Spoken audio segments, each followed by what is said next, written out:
Hello and welcome to Say Hi to the Future, a podcast aimed at highlighting the human side of human ingenuity, clever, inventive, and original thinking. My name is Ken Tenser, CEO of Spyder Works, a leading business consultancy for mid-market organizations and entrepreneurs globally. And I'm also the curator for Say Hi to the Future. Today with me is the resilient Carey-Ann Oestreicher, an executive coach and CEO of the coaching firm Potential Unlimited. Carey-Ann was a recipient of a Top 40 Under 40 Business Achievement Award and also named one of the top 20 inspiring leaders to watch for 2020. She is a member of the invite-only Global Forbes Coach Council and a nominee of Canada's Most Powerful 100 Women. Carey-Ann's success with her strategic, holistic approach to developing leaders and high potentials has led her to appear regularly as a guest on City TV, CTV's Canada AM, CBC News World, and TSN. Carey-Ann has also been quoted in numerous publications, including the Globe and Mail, Forbes, Chatelaine, and Canadian Business Magazine. She's a regular contributor to Money Magazine. You can find her on Twitter at Potential ULTD, or you can visit her website at potentialunlimited.ca. I've known Carey-Ann for almost 17 years, and she's always been a source of inspiration and admiration for me. As things begin to open up and we see ourselves reaching some level of normalcy, I wanted to bring Carey-Ann on to chat about what it'll mean to recalibrate coming out of COVID and what people can do to prepare themselves for life post-pandemic. Thank you for tuning in, and I hope you enjoy the show. Welcome, Carey-Ann. Thanks for joining us today. Hi, it's great to be here. You know, it's funny, every time I see you or pictures of you these days, you're always outdoors. You know, there is something really grounding about being outside. And I must say, pre-COVID, I was a beach person. I love the beach, love being near the water and find that fills me up. But since COVID and gyms are closed down, I've really been embracing outdoors and exercise and really taking advantage of all the benefits that nature can bring for stress levels too. Yeah, you know, I think I've been trying to do the same. I've been trying to emulate what you're doing, and with the being joined by a new puppy. Oh, that's exciting, Ken. It's funny, but it's amazing, you know, how the simpler pleasures and life have become so important, and that we sort of, you know, recognize what is important to us a little bit more. For sure, for sure. There's something about this time or any tough time, even outside of COVID, that makes you reflect. And it is often the simple things that are really the important things in life. Yeah, and I know I have 3 kids. They're all in their 20s now. It's hard to believe. I knew you when your kids were younger. So yeah, wow. Absolutely. And you were, well, I think we met about 15, 16 years ago, and now your bio is longer than this whole segment. Oh, you're flattering me now, Ken. So tell us a little bit more about what you do. Tell us a little bit about Potential Unlimited before we jump into the formal discussion, we'll say. Yeah. So when we met each other initially, I was a vice president working in more of a corporate style environment, which I enjoyed. But there was some life circumstances in terms of personal things, and as well as just this feeling of like there's something more for me out there, which really caused me to take the leap into the great unknown and create my executive coaching firm, Potential Unlimited, which, you know, I must say there was not a day since that time that I've woken up where I'm not super excited to do what I'm doing. So that just confirms that it is the right thing. And what I do is executive coaching, but it really looks at the whole person. So I think in business, you can't just look at an individual department and say, okay, you know, we got to fix this department and then the company's going to be fine. You have to look at the whole company. And that's essentially what I do for the person in executive coaching. We look at strategic business things, but we also look at things in terms of stress. Are they physically feeling healthy? And then we can look at things like delegating, executive presence, and all that sort of stuff too. So I do that. And through my own life's experiences, through the brain injury, I've unfortunately or fortunately become a bit of a brain expert over the years, the 9 years since my injury. So I do a lot around mindfulness because I have seen the tremendous impact it has made in my own life. So now I've been rolling it out to my executive clients, and they're also seeing great benefits. So I do mindfulness workshops, mindfulness coaching, and then again, back to the coaching and speaking about my journey. Mhm. And how have executives taken to that? And I will say that I've actually started practicing mindfulness Good. probably about 2 years ago. Started listening through the internet and started enjoying the benefits of focus and relaxation. But I got to tell Yeah. you, it was not an easy thing for a type A entrepreneur to say, okay, No, so no. how do you work people through that journey? I must say it's easier now than it was 10 years ago when I started my business. Because back in those days, I had to really prove it to them as to why and they should practice this because there's research and all this sort of stuff, but busy people just don't have time for more stuff. That's kind of the Right. thinking, right? And unless they actually see the measurement of the benefit, why bother? And it's hard to actually, unless you've got an MRI, a functional MRI, you're not seeing the benefit. So nowadays, it's becoming much more popular. And I think COVID has up stress levels and all these different things that people Yeah. are trying to balance so much that they are more open to it. And I think I've also created a network of really good spokespeople of people I've coached over the years who have seen the benefit. And then they're telling people who are telling people, and then they're coming to me asking for the mindfulness, which is really Mhm. refreshing. Oh, it is. And it's again, I mean, I've just been at almost every business function I've been to, I guess, virtually in the last year or two. It's just come up, and Yeah. it's actually a nice thing that we're accepting of mindfulness, and we're accepting of coaching. I mean, Mhm. I said for many years that when you look at Olympic athletes, you always see the coach standing beside them. You Yes. don't get to the podium on your own, but for some reason, business leaders, we believe we're supposed to have all of the answers, that we are supposed to rely on ourselves, and anything else isn't a sign of strength. And I'm glad to see that changing. Well, when you think about it, a business leader, before they go in to do an important presentation, maybe for the board or whatever they're doing, what's their preparation? They might go to the bathroom, they might have coffee, they might review their notes. That essentially is what they're doing. But Yeah. are they really preparing themselves? Think about a rock star. Think about a motivational speaker. Before they go on stage, they've got a routine. So, some of what I do is even getting people to just stop and build that 5 minutes in before their meetings to get their mind, get themselves ready beyond the information so they can really go in there and make some serious impact. Yeah, no, and that's great advice for everyone. And, I started speaking after my first book about 12, 14 years ago. And, Mhm. and the funny thing is the first person I turned to was a speaking coach. Good. And her background was actually the theater. And the Okay. first lesson was how to breathe, and Mhm. how to breathe before getting on stage. So, again, whether it's mindfulness, learning how to breathe, I think that what you're saying is, how do you become present in the moment very quickly, Yes. and keep Yes. yourself focused? Yeah. And once you get it, it becomes easy enough to do, but it really comes down to wiring. You need to wire your brain, and the way you do it is through practice. So any activity or any sort of way of thinking, the more you do it, the more you think of it, the more you're aware of it, the more it's digging that trench way through your brain, so it becomes automatic. And then before you know it, that's your way of being.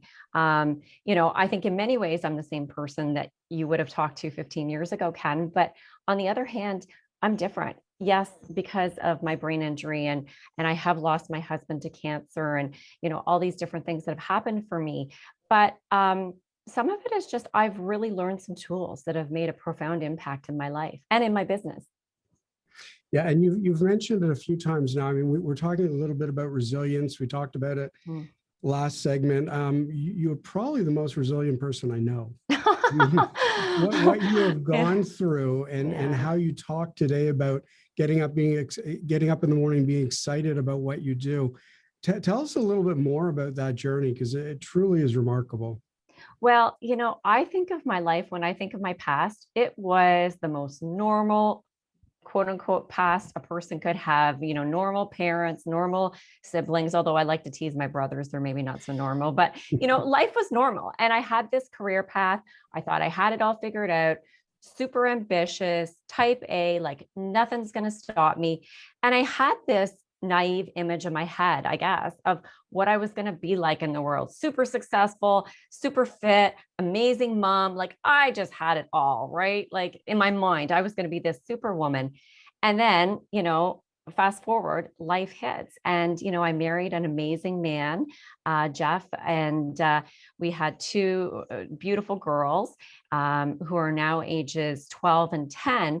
But when my youngest was a baby, I had some aches and pains just in my neck and back, went in to get an x-ray, pretty straightforward in standing up position with my head just looking up at the ceiling, just like that. The lab tech went to click on the machine in the other room. For whatever reason, I fainted. I think I was just so wound tight in my business. I was working so hard, so type A, and I hit my wall. Unfortunately for me, I also hit the concrete floor with my head, which knocked me out. I couldn't see for 3 hours. I was vomiting, taken to ER by ambulance, and I was diagnosed with a severe traumatic brain injury. And what you do in that case is you go home and there's no treatment except for you're supposed to rest in a dark room until the symptoms subside. So my kids got sent away to my parents a few hours away, and I spent weeks alone in a dark room with zero technology, zero stimulation. So I know what so many people are going through right now feels very isolating. And I don't belittle that by any sense because it's very challenging. But let me tell you, you go from a world of super type A to like no phone, no TV, no, like can't even talk to my husband who comes in to deliver the meals because that's too much stimulation. So lots of years of brain rehab. I was told at the 2-year post-injury mark by all kinds of neurologists that I would never get any better than where I sit in that moment. A little voice inside my head was like, bullshit. I'm respectful, I'm listening, but I'm not buying it. I'm not buying your goods. So anyway, fast forward, here we are 9 years this summer. I have continued to recover. I am still not fully recovered. I get headaches. I have to manage energy and all sorts of things, but I am leaps and bounds ahead of where I was. But what makes my story even more tragic, I suppose, is that my husband, Jeff, was the primary caregiver then for our girls and for me. And he was amazing, so amazing. I can't even say enough about that man. And he was diagnosed 3 years ago with cancer, esophageal cancer out of the blue. He was, vegetarian, like no vices, didn't drink, didn't smoke, triathlete, like, amazing guy. And stage 3, we went through the chemo, the radiation, a major surgery, hoping that would do it. And a few months later, the cancer came back. And within a year, he had a stroke that paralyzed him. And then eventually he passed away in my arms, and was the saddest day of my life. And then, a few months later, COVID hits. So all of our help and support's taken away. So it's been a journey, Ken. No, it sounds like it. And I appreciate you sharing it. And what I've noticed too, though, you shared a lot online. You shared a lot very openly. And I first I thought that is so brave, but then I wonder, was it just more cathartic? Was it, perhaps? What? Because I thought it was the most incredible thing. How do you come to that point of being able to share and open up? It's interesting because again, the me that knew you back in the day, I tended to keep things pretty private. Like my work was my work and my private was my private. And, I would allow some parts to seep in, for appropriate branding, but really, I kept it pretty separate. And something with the brain injury cracked me right open. Maybe there was a vulnerability. And then as people started to gravitate and say, hey, look at, you're helping me by sharing, I started to do it more. And you're right, there's definitely a piece in it for me too, in terms of like, I journal, but it's almost like this is a little mini journal when I share, and I also get support along the way, but I also help support people. So it is a win-win. And then with Jeff's cancer, he was a very private person, but he was okay with sharing the journey because, again, he saw the response from people and that it was really helping others. And I just feel like there's a certain amount of bravery it takes to be that vulnerable. And I'm willing to step up to the plate and do it if it helps others. And I hope that others will follow that lead and be vulnerable and open and help others too. Well, I'm thankful for your bravery, because I know that in reading it and in sharing it, that it really has touched people. And the one thing you didn't mention about Jeff too is he was a pond hockey champion. Yeah, he was an accountant by trade who, you kind of think straight and narrow. In many ways, he was straight and narrow, but he had this super adventurous side. And he, was on this pond hockey team and won like all of Canada championships with his team, won all of North America. They went to the States and competed. He's done Red Bull Crash Ice, like, he anything with adventure and the chance to push himself, he really did. And I think in many ways, that was tough to watch.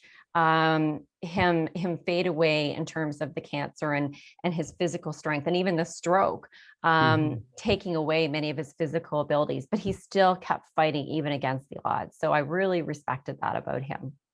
Yeah. And I mean, that's a great addition to everybody, to what he did and how you remember it. I mean, I think on behalf of every young Canadian child who ever played hockey outdoors in -30, and the first time that, we started talking, and you're right, you kept your business and your personal very separate, but that was always fascinating, because I didn't actually know pond hockey outside of childhood was a thing, but it apparently is a very wonderful thing, a very competitive one. Yes, yes, it is. So a lot of what we're talking about here is resilience. And in my last episode, I spoke to Billy Parnell and Eve Stasishin about resilience and well-being. And I asked them the same question that I'd like to ask you now is, what does resilience mean to you? Resilience means to me, and it's funny you asked that, because I was explaining it to my 10-year-old. She asked me, what are you talking on your podcast about? I said, resilience. And she said, is that like, is it resistance? Is it resisting against something? And I said, no, but what it is to me is that it's the ability to face tough times and grow, survive them, and maybe even thrive in them. That's kind of the stretch goal, but it's to be able, like I look at my life over the past years and past 10 years, I would say. And, I have got knocked down repeatedly, but I get back up. It doesn't mean it always looks pretty. It doesn't mean I do it perfect. But I keep getting back up. And I guess the definition of resilience to me is the ability or the desire to try and get back up no matter how hard it is. Even if you know you're going to get knocked down again. I think that's great. And I don't know if everybody will get this reference, but the other day somebody was asking me about resilience, and I talked about Weebles. Okay. Do you remember what a Weeble No. is? Okay. So Explain, do really tell. It's really great radio here. A Weeble is this childhood punching bag, and the slogan was Weebles wobble, but they don't fall down. Oh, exactly. Yes. And I said to one of my kids, that is resilience. Yeah. So for all of you not quite as old as me, you can go and Google Weebles after this, and you'll probably appreciate it more. Yes.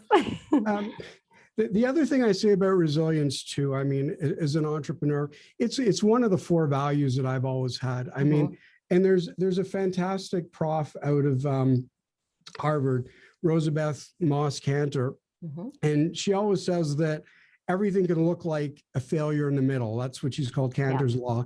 And I think that's bang on. And she goes on, she talks about, we start into a project and we're excited and the team is excited, but then things start to go wrong. Then you have to pivot, then you have to change. And that's where the energy burns.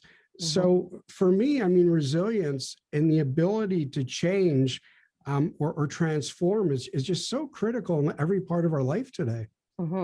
Yeah, I think it's part of the life cycle of any business or of any important project or relationship or anything, is there is that sort of, falling in love stage of whatever you're working on.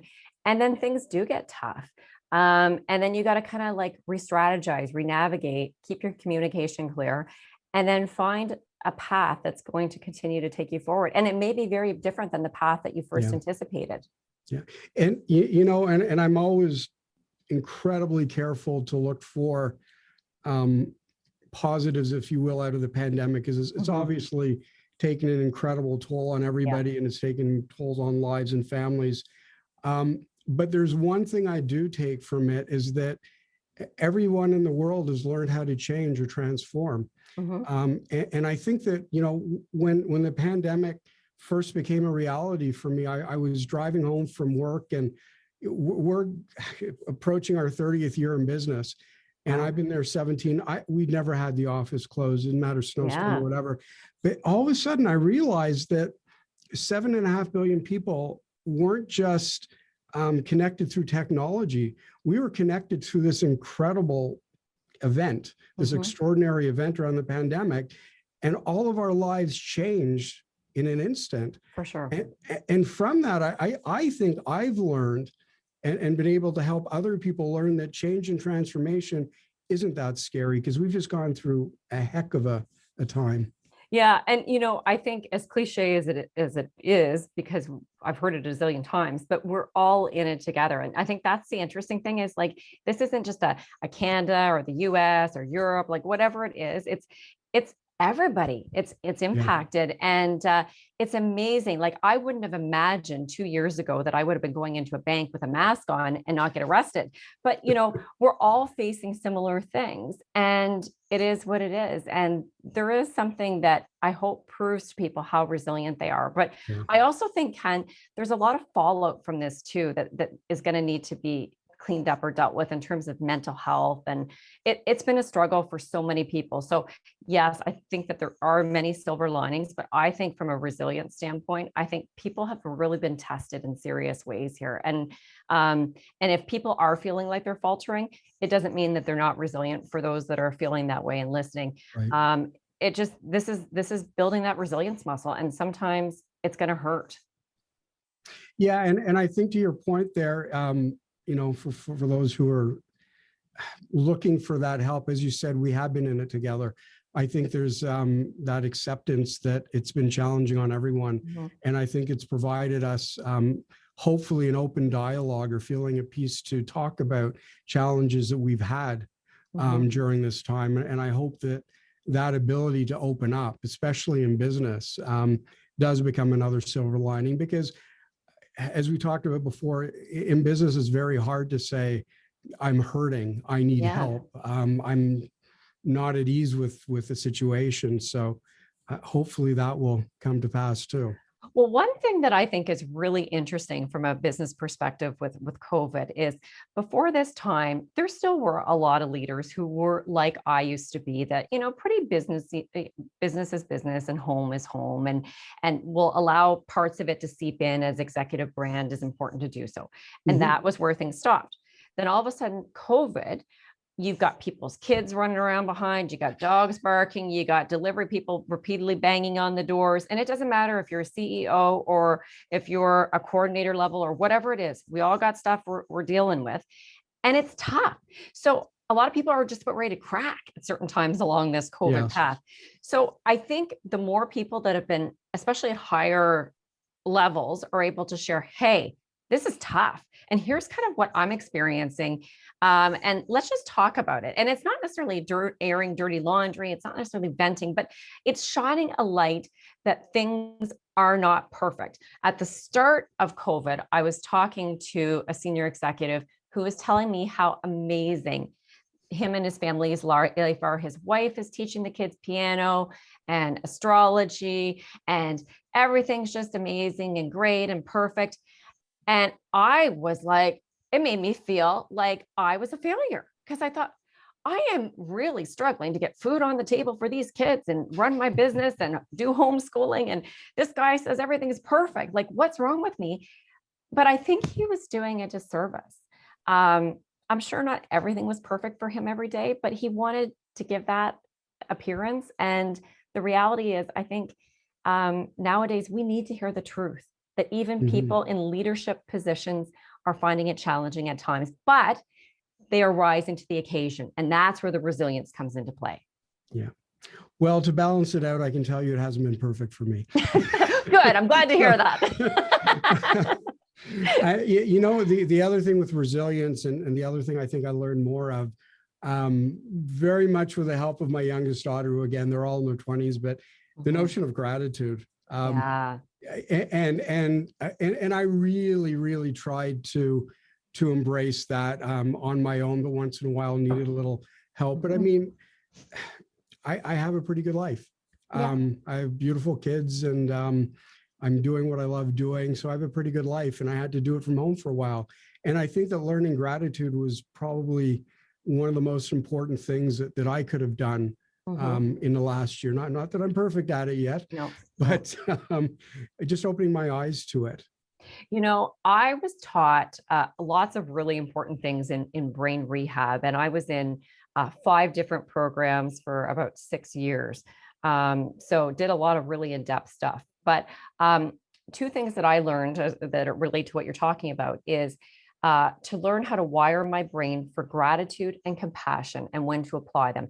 And let me explain, because when things get tough in my life, I go to gratitude. So I feel what I'm feeling. So I feel the toughness. I don't push it away, because we need to embrace what it is, to kind of just let it sit with us.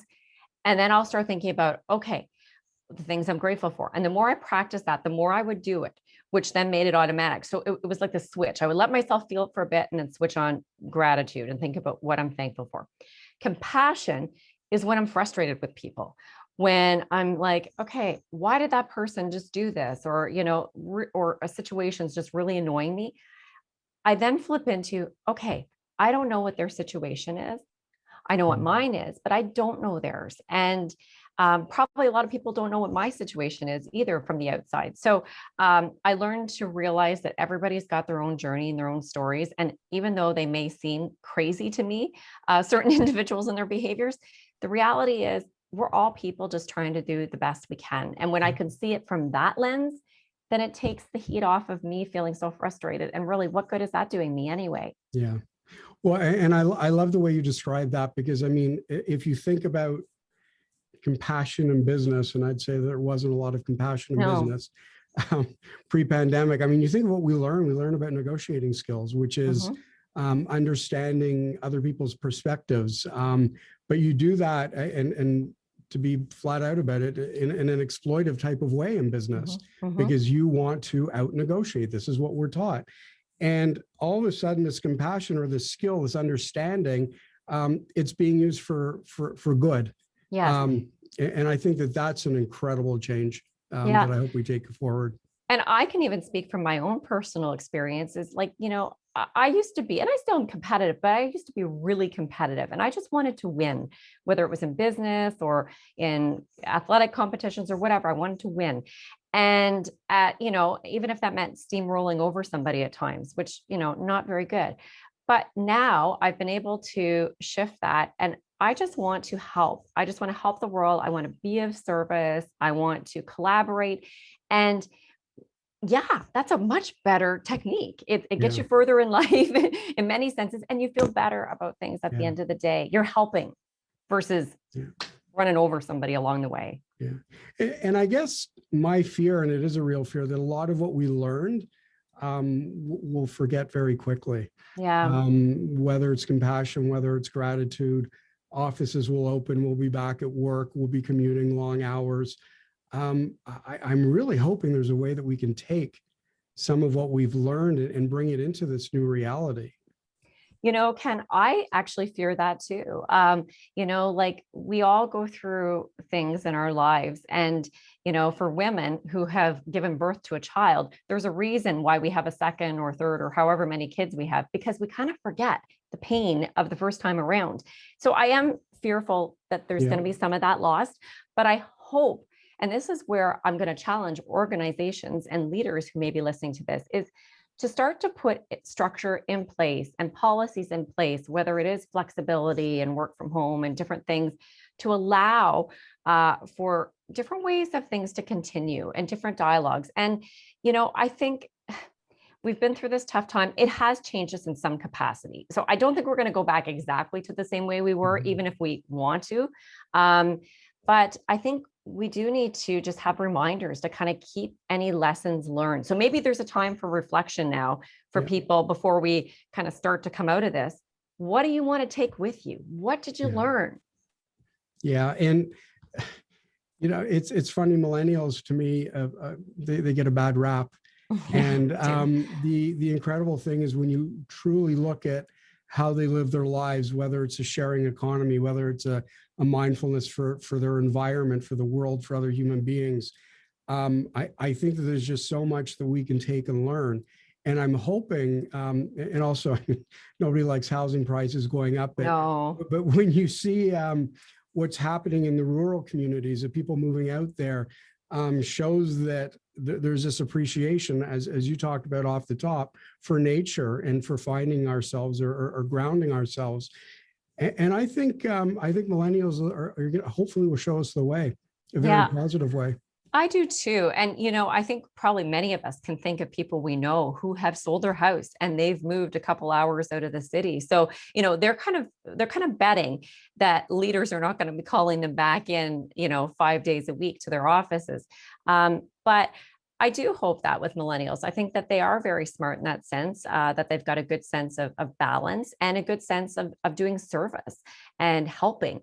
And I think that, that's something that our generation that's a bit older and maybe a bit more rigid can learn from them. Yeah, absolutely. So as we come to a close here, what message would you leave to people? As a coach, as somebody who practices mindfulness, who does what you do, what would you leave with people who want to recalibrate coming out of COVID and find that balance? I'm going to leave you the way that I end a lot of my executive coaching sessions, and that is with a challenge. Because I think it's nice to listen to this podcast, but unless we have a call to action, I don't think that there is going to be significant changes, even if this resonates with people. So what I want everybody who's listening to this to do is to carve out some time for yourself. And I know it might be crazy. I'm a mom, a sole parent on this earth with kids and all these things. But even if it's an hour or two, and head outside with a journal and allow yourself to dream about what's possible, what you've learned through this period of COVID. What do you want to take with you? What do you want your life to look like a year from now, 5 years from now? And almost have like a little mini strategic planning session for yourself. Attach some tactics, some action items, and some dates, some measurements. Put that in a planner. Make sure you're going back and checking on it. So the idea is you want to take some of these learnings from COVID and reflect. Take this time to reflect, because you have changed, whether you realize it or not. Everybody has changed through this. And how do you want to take that forward? Who do you want to be in this new world? And start to make plans to make that happen for yourself. And you can do it. Thank you for that. That's great advice. Can I call you Coach Carey-Ann as we sign off? Sure, you can call me that. It really is great advice, and parallels a lot of what I've said before in some of my writing about unpack your bags and stay a while, figure out what you need, what you don't need, and keep the best. That's right. So, thank you so much for your time, and it's been great to reconnect this way. Thank you very much, Ken. Take care of yourself. Bye-bye. Bye. As always, I want to leave you with my own entrepreneur's mantra.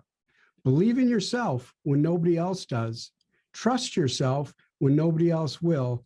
And above all, be bold when nobody else dares. Thank you for listening.